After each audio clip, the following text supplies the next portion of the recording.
Zeny amin'ireo vaovao tapatapany izay nanasongadinana betsaka ny tranga mpiara-monina ivadika eo amin'ny tontolo politika kosa isika manomboka eto.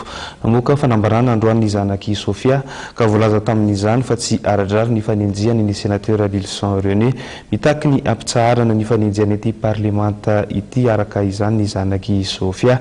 Tsy mazava ho iatra ny zanaky Sofia ny antony hanenjiany ny sénateur Lilson. Fanenjiana tsy aradrariny no atao amin'ny sénateur Lilson René araka fanambarana navoaka ny zanaky Sofia androany. Mitaky ny ampitsaharana ny fanenjiana ity parlementaire ity ny zanaky Sofia. Nambaran'izy io ihany koa fa hatreto dia tsy mazava ny antony hanenjehana ity sénateur ity.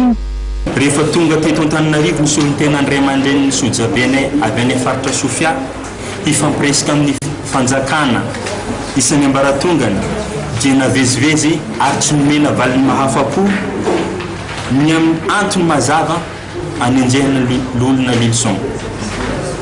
Ny mampagnahanay mantsy tsy voazozany no nisy ny toe-javatra hanenjehana ny olona manga ny Sofia sy ireo olona izay efa nandray andraikitra ambony teto amin'ny firenena.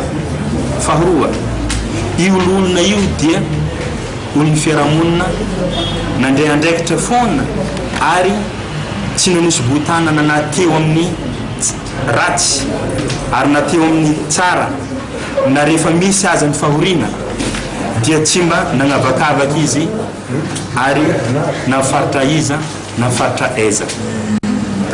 Iarahantsika mahita ny fahalovana, ny kolokolo sy ny tsirariny ary ny fahantrana zay efa manjady amin'ny vahoaka malagasy zay efa nambarany fehinkevitry ny fivoriam-ben'ny évêque eto Madagasikara.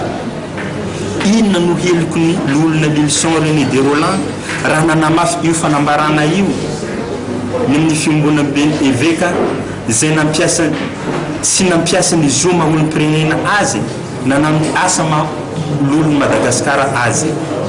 Sa misy atao zaniky ny kalahafa veto amin'ny firenena ka misy ny ampiharina ny lalàna ary misy ny tsy ampiharina satria akaiky ny fitondram-panjakana. Manoloana ireo miantso ny mpitondra fanjakana tsy hanao mizana tsindrinila amin'ny fampiarana ny lalàna velo eto amin'ny firenena dia misy miantso ataon'ny zanaky Sofia.